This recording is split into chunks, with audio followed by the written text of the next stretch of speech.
Hola Pips, kembali lagi di EcoPod. Selamat mendengarkan episode terbaru dari kita. Kali ini gue bersama salah satu programmer dari Koala ya. Yoi, Krishna Kumar is here. Terserah lah.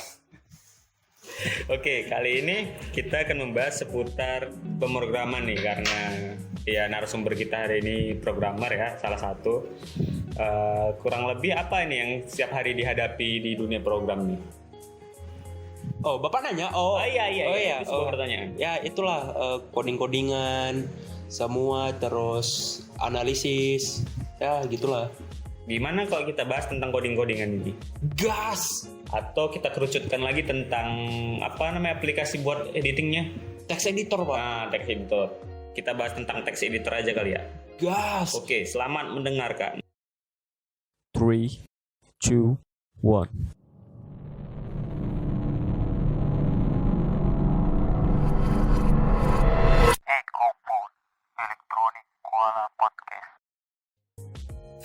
Oke, gimana? Menurut Anda sebagai orang yang tiap hari pegang text editor ini, sebenarnya text editor itu apa sih? Text editor adalah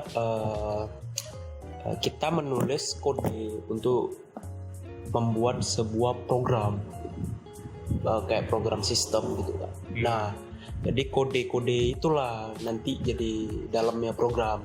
Lalu tulisnya melalui text editor. Jadi dia media Yoi, untuk Pak. kita buat programnya. Ya, mempermudah, Pak. Mempermudah. Kalau dibilang sebuah perangkat lunak aplikasi yang tujuannya untuk dapat membuka, melihat, membuat ataupun mengedit file teks, bisa nggak? Bisa file teks, Pak. Apa kan? .txt itu kan? Apapun karena dia text editor. Tentu saja, Pak. Karena dia kan beda sama Word. Kalau Word kan udah ada formatnya. Kalau kita buka di luar Word nggak baca kan. Nah, kalau text editor apapun ekstensinya bisa kita buka kan. Bisa, bahkan gambar saja dibuka nampil gambar. Ketahuan pixelnya per pixelnya itu. Ya, enggak sebenarnya gambarnya aja. Oh iya. Iya, gambarnya aja. Oh, berarti itu salah. Beda kayak yang di MATLAB, setahu aku kayak gitu. Oh, MATLAB konversi lagi tuh, Pak. Iya, di convert lagi. Text editor ini kan bisa buka macam-macam format file tadi kan. Yoi. Kira-kira menurutmu apa aja yang bisa dibuka? Format kayak mana aja? Formatnya ya, .html, .css, .js, .php, Pak. Pokoknya semua bisa. Java juga bisa. Bahasa programan apa yang bisa dibuka di text editor? Python, Pak. Rata-rata kayaknya bisa sih semuanya, Pak. Semua bisa? Semua bisa. Kayak Java bisa, terus JavaScript bisa, PHP bisa, bahkan MATLAB pun bisa, Pak. Bukannya MATLAB itu kan IDE ya? Iya, Pak. Beda sama MATLAB itu bahasa, Pak. Iya, tapi kan dia punya ID-nya. text editornya sendiri gitu kan. Iya. Jadi kalau misalnya kita buka MATLAB di text editor, mungkin agak susah itu, Pak, untuk konfigurasinya. Ya, dia bisa gitu. Cuma kan ada figurnya di MATLAB kan. Figur. Oh ya, oke. Namanya figur. Jadi nggak bisa di-debug juga. Kalau dari IDE-nya sendiri kan bisa di-debug kan, bisa jalan, bisa di-run gitu. Bedanya text editor sama IDE apa? Kalau text editor dia bisa semuanya. Tapi untuk gimana bilangnya, Pak? Kalau IDE ini itu dia kayak kita buat kode, aplikasi buat kita buat kode, kayak text editor juga, Pak. Tapi dia lebih nge-support, Pak. Lebih support 5 bahasa gitu. Apa itu? 1 atau 5, contohnya NetBeans. NetBeans itu bisa support 5 bahasa. Ada Java, ada PHP, C bisa emang? NetBeans kan? Iya. Bisa dong. Oh, bisa, Pak? Bisa. Saya pakai NetBeans cuman Java doang, Pak. Soalnya Java memang enak, Pak, pakai NetBeans, Pak. Oh iya, saya pernah ngajar juga pakai Java. Pakai NetBeans maksudnya. Terus yang duanya lagi apa, Pak? Duanya apa sih? HTML. Oke, itu dari apa tadi? IDE ya? Iya. Kalau secara garis besar sih menurut aku bedanya text editor dengan IDE ini Kalau IDE ya dia bisa ngedebug sendiri aplikasinya, bisa ngerun sendiri, ada pluginnya gitu kan, ada intelligence-nya lagi gitu kan. Yoi. Sementara text editor nggak punya itu, tapi dia punya plugin juga terkadang. Extension Pak. Iya, extension sama plugin kan, kurang lebih kayak gitu. Terus juga ada yang namanya bedanya text editor dengan kode editor. Ada juga istilah kode editor. Baru tahu saya Pak kode itu apa Pak. Baru tahu ya? Baru tahu. Nah, yang kita bahas dari tadi itu kalau nggak salah namanya kode editor. Jadi IDE itu kode editor atau? Beda, jadi ada 3 tuh. Oh. Kode editor, text editor dulu secara umum ini bisa ngedit teks dan dia plain text kayak Notepad pada umumnya. Oh iya. Plain text. Plain text. Nah, kalau kode editor kayak Sublime atau kayak VS Code yang udah ada apa namanya? Kayak IntelliSense atau IntelliPense. Jadi Udah dia ada bisa bantuannya merapiin. gitu. Nah, ada ekstensinya. Ada helper ya Pak. Ada warnanya juga. Jadi kode Teksnya editor harus udah ada diukur dengan warna. Nggak juga sih, tapi kan itu kayak membantu, membedakan. Oke. Terus yang IDE bisa ngeran.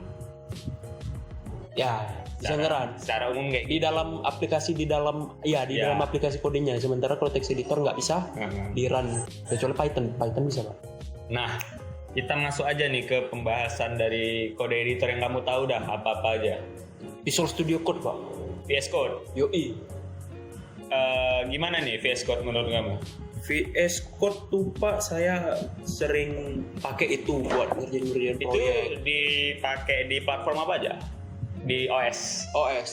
OS Windows bisa, Linux bisa, Mac OS juga bisa Pak. Berarti multi-platform ya? Multi-platform Pak. Itu gratis kan? Gratis. Nggak bayar kan? Apa itu bayar? Jadi kalau misalnya programmer pemula nih, Nah, pakai ini aja yang gratis ya? tidak. Nggak. Oke, kita bahas ini aja dulu. VS Code nih, kelebihannya apa kira-kira? VS Code itu kelebihannya plugin extensionnya lengkap Pak. Lengkap ya? Lengkap. Itu sama semua di semua platform? Iya sama. Sama ya? Yep. Selain VS Code, pakai apa juga? Pernah ya? Notepad++ Pak. Notepad++ ya. Ini programmer legend pakai Notepad++ Iya, Pak. ya. Saran saya untuk pemula pakai ini Pak. Untuk pemula pakai ini? Yoi. Notepad++. Karena kita belum dibantu sama helper ya, jadi kita benar-benar ngetik gitu. Kayak Kita yang harus lengkapi. Iya. Karena kalau pemula ini kan mesti harus tahu semuanya dari awal gitu ya. Yoi. Nah, jadi kalau misalnya dari VS Code atau dari Sublime gitu kan kayak udah orang yang udah kenal gitu ya. Yoi. Notepad++ ini ibaratnya yang mengenalkan ya, media yang mengenalkan kita sama coding-codingnya. Iya sih Pak, sekolah saya gitu. Sekolah saya awal-awal belajar pakai Notepad lah. Awal-awal saya buat web HTML yang ada marquee-nya tuh Pak, yang bergerak dia tuh. Marquee. Pakai Notepad++ Pak. Itu Notepad tulisannya udah berwarna juga untuk membedakan? Iya. Iya, udah ya. Ada berwarna, ada yang tidak berwarna. Tapi berwarna enak sih Pak. Dulu awal-awal pakai Notepad++. Iya Pak. Selain itu pakai apa lagi? Apa ya? Vim Pak. Vim. Pernah pakai Vim juga? Pernah dong. Itu Saya mencoba. legend loh Vim.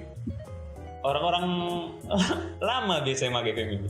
Saya pakai itu serasa kayak menjadi Bill Gates Pak. Bill Gates memulai usahanya. Makanya itu kayak orang-orang jadul gitu. Tapi masih ada sampai sekarang kan? Yoi, masih mantap tuh Pak.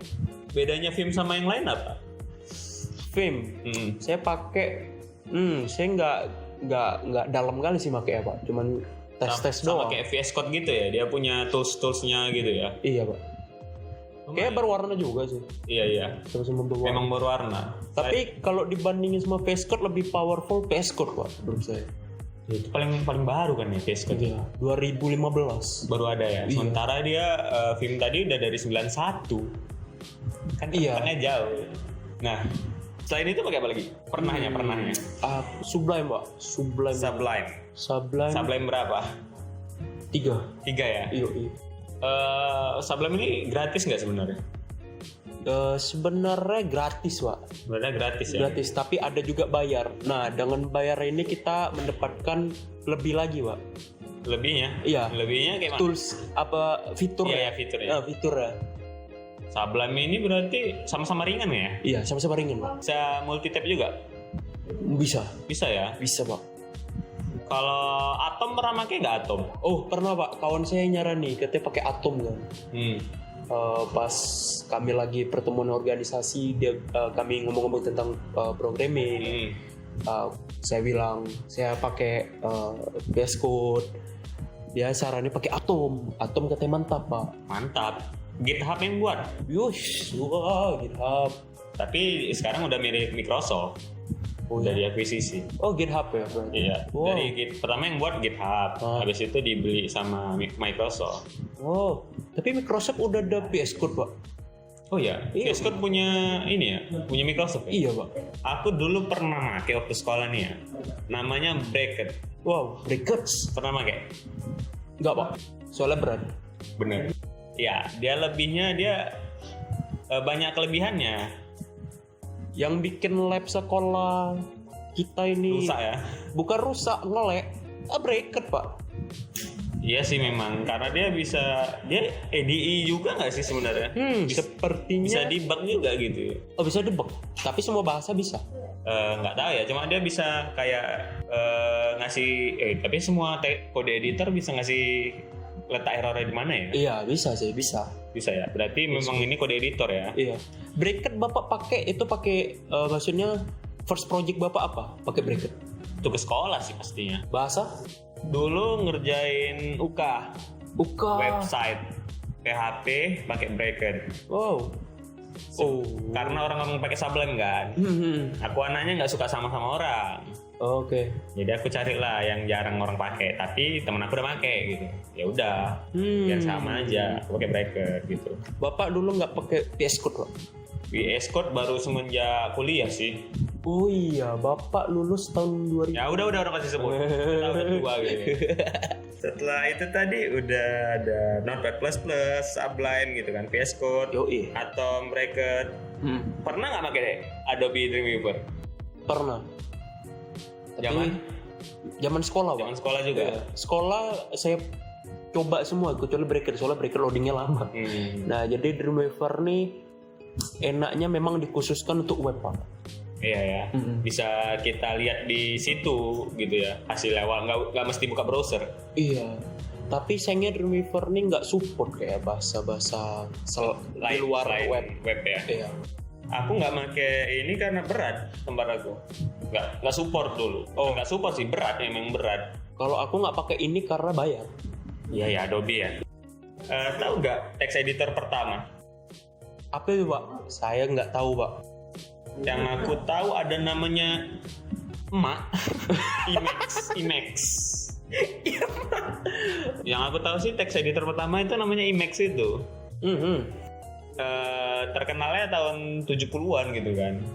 Wow. Yang dikembangkan sama GNU Project, GNU kalau nggak salah yang buat Notepad++. GNU Project itu ya. Jadi di situ ada file manager juga, bisa main game juga di dalamnya katanya. Cuma aku nggak pernah pakai tuh karena jadul.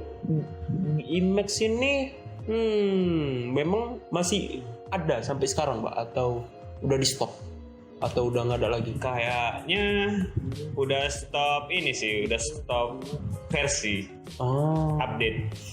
Nggak tahu juga ya karena nggak pernah pakai itu.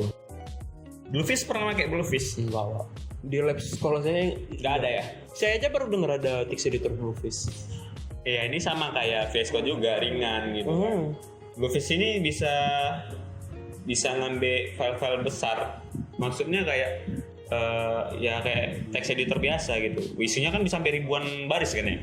Nah itu bentar aja dibuka sama dia, nggak perlu loading sampai lama gitu. Kalau VS Code loading lagi tuh, Pak. Ya, itu dia VS beda. Code, Sublime. Sangat powerful juga ya. Genie tahu? Genie, wow. Nah, Genie ini dari Linux. Nggak ada di Windows atau di Mac. Oh, ini memang khusus untuk Linux. Iya, dia kayak Notepad++ juga, tapi untuk Genie. Linux. Memang lawannya Notepad nih, Pak. Soalnya Notepad++ cuma ada Windows. Di Mac OS ada, di Linux ada. Serius? Yoi. Oh iya, karena punya Microsoft itu ya? Iya.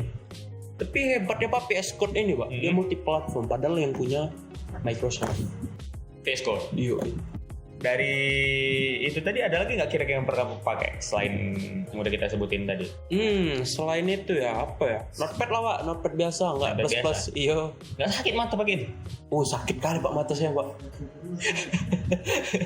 Gila. Cara putih semua itu ya, capek Iya. ya.